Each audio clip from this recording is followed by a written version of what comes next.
Okay, I'm going to use this box elder burl on this hatchet, and here's the reason.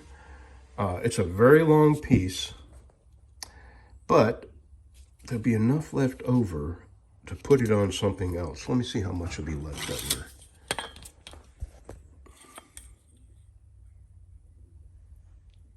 Yeah, I'll be able to put that on a dinner skinner or something like that. So it's a very expensive piece of wood, and I'll be able to get two things out of it. So let me go cut this, and then I'm going to slice it this way. Actually, I don't know what way I'm going to slice it, because it looks like there's less figure on the bottom.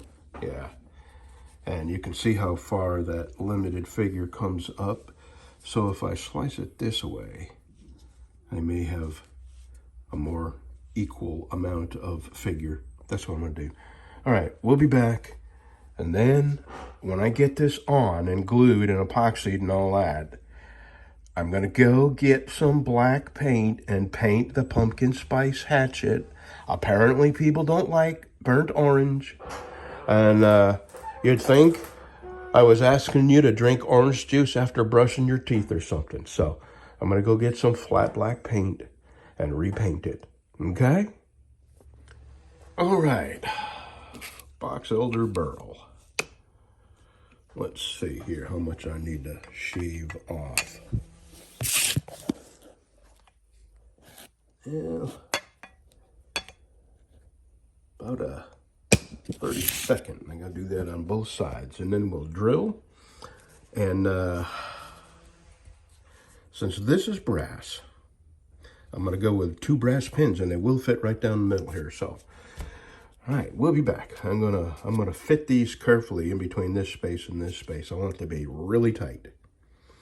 Then I'm gonna drill my holes, and then I'm gonna acetone the snot out of all this. Now I'm probably gonna have to go back and rebuff a lot of the areas that I've already done, but my main goal is to not care so much about this and this area, and just make absolutely certain that the handle is not gonna fall off. So I'm gonna have to put a lot of epoxy in this gap here, and heavy, heavy, heavy. I want it to squeeze up on both ends. I don't even care if it squeezes out here. I'll clean it all up. And if I have to, I'll sand it off. But I'm more concerned about filling all these gaps up with epoxy and pinning this, and then I'll worry about cleanup later. I can, I've done all this. I can bring it back. So here we go. I'm gonna start fitting these handles. I'm gonna do a little at a time, and I want it to be super tight in between here on both sides. So let's get started. All right, super tight. And I'm actually gonna have to pry them apart, but that's gonna work. Now I'm fixing to take it back apart, drill my holes, acetone everything up real good, hammer these back together, and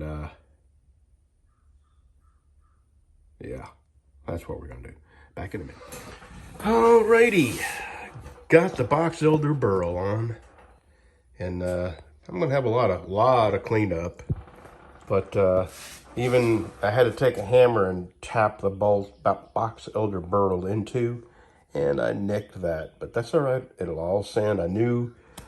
I got like 80% of the work done on this, so I'm gonna, I'll have to resand that down and rebuff it. I expected all this. This was kind of a harder thing to do, but I wanted to make absolutely certain there was no gaps and that it was as tight a fit as possible. And it is. So, I don't mind doing the extra work just to have a tight fit. Alrighty, so now I'm gonna go up to our local hardware store and buy some black paint so you pumpkin spice haters will leave me alone. I'm kidding. It was just, it wasn't the best color. Okay, I can admit that. And it does, one man's burnt orange is another man's Starbucks pumpkin spice.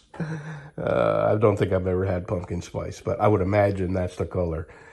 So I will go get some black paint, and then I gotta lay all my knives out and take pictures, because I found a forum on Facebook and they're knife collectors. And I asked yesterday if they had any interest. I told them the story. I'm a knife maker, and I got in way too deep on this knife restoration thing. And, you know, at this point, I'm just going to try to sell all these knives for whatever I can get for them and go back to doing what I do best, and that's making knives. So, alrighty, let's go to the store and go get the pumpkin spice hatchet and go to my other shop and get that painted up. Okay, so I went to our little hardware store and I got something that wasn't pumpkin spice. And then I came up here to get a Diet Mountain Dew, and I see this sign right here. We are closed. And then I noticed the wood on the doors. So I went down to our dollar store. This is the Dollar Tree. And I'm going to get out here because the lady's looking at me, so I'll tell you on my way home. But this is the Dollar Tree in a town of 1,900 people.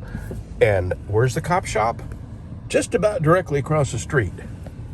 Just about across the street from this place that got broke into. Let me tell you the story. This is what the Dollar General people told me.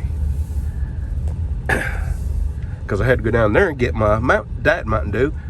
And they didn't have any Diet Mountain Dew, so I tried something called Zero. And let me tell you, if I had to give it a score as far as taste goes, I would give it a 0. Good Lord, are you going to stop on railroad tracks? It's not that bad.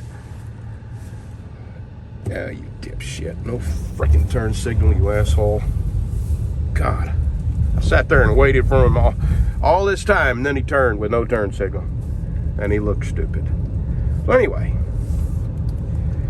lady at the Dollar General says, oh, they got broke into. I asked him why the Dollar Tree was closed. She said they got broke into, and then she told me the story. They got broke into, the alarms went off. We have 3 or 4 cops here in our town, but none of them work at night. They're all day shift cops, which, you know, hardly nothing goes on during the day, and at nighttime is... Anyway, I'm going to get up here in the shade, and I'll stop and tell you the story, because it's really hard to drive and think straight and look around and wave at my neighbors, and... Okay, almost there. What a bad, bad road.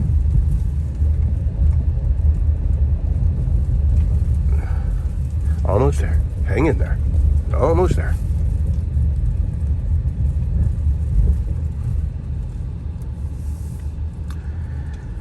So the alarm goes off in the sheriff's department, because they're the only ones that work at night. They come out and they go in. Well, this is what their police report says. It says, investigated, found no one there, advised the manager. The manager shows up and opens the door and goes in, and there's people in there, still in there, that broke in. So, yeah, sheriff's deputy, they didn't even show up. They just called the manager. So that's what you get, small town. Well, anyway, the police report says, break in at the Dollar Tree, and tens of dollars were reported to have been stolen. That's not a joke. What could you steal in a Dollar Tree, for the love of God? What could you break into a Dollar Tree and steal that would be worth your freedom? Although now they don't put people in jail for that. They, well, actually, I'm sorry. I don't know what it is. I'm pretty sure it's in the back of our fence. We have these things that we don't know what they are. Plus we have goldenrod.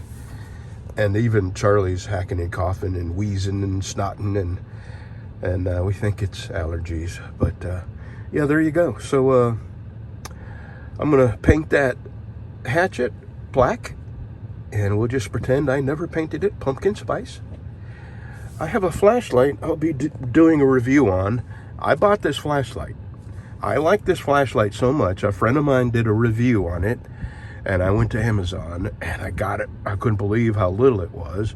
I'll tell you a little more about it when I do a review. I know most people don't like flashlight reviews, and I used to do these and I swore I never would. But I only do flashlight reviews on flashlights that I buy, I use, and I like. And I think that's a reasonable. I don't typically watch flashlight reviews, but John is a friend of mine, and he liked it. And I like the looks of it. And I won't tell you anymore. Not going to tell you any more about it. But it's a really cool little flashlight. Very, very handy. All right, let me get that pumpkin spice off that hatchet, and that's probably going to be all for me today. All right, this isn't the hatchet, but I'm getting there. That's the last thing I'm going to do today before I go home. I have 3 cleavers left. This is the smaller cleaver, very heavy, very demure, very mindful. If you don't know what that is a reference to, it's just something funny on the internet, that one of them passing things that's funny and people repeat and then it goes away. Very demure, very mindful. Anyway, this is a smaller cleaver. It is a Bradell, solid steel, made in USA, man. And this is a Bradell, same thing, a Bradell. These are much, much bigger. Here, I'll hold one up for reference. And if I was going to use a cleaver in my house, this would be the one probably that I would use, because these are pretty heavy. Very, very thick steel. I would say they're bigger than 3/16. I'd say this is quarter. Kind of heavy. So I'm going to do these 3 cleavers, and that's it. Well, actually no, I have 2 Ulus. One Rob's Homemade Life gave me. I'm just going to put a new handle on it and use that in my house. And the other one, I can't remember where I got it. It is genuine Eskimo Ulu from a saw blade. And I'm going to put a handle on that and offer that for sale. But anyway, so this is the next one I'm going to work on. And I think I'm going to put the wenge wood on this. And I've already drilled this out to 1/4 inch. I'll be using probably silver, probably stainless pins on the wenge wood. Okay, now I'm going to sand a little bit on this. All I'm doing is sanding the rust off the handles so I can flip it around and then work on the blade side. So I'm going to clean up this side of the handle. Then I'm going to chamfer the edges of my pinholes. And that's probably all I'm going to do out here today. I'm going to go paint the hatchet, the other Western hatchet. And then go home and eat some roast. See you in a bit. Okay. You happy now? I'll leave it down here to dry. I'm going to put it in a cup holder of my gator, and I'll hold it up like that. Oh, the goodness.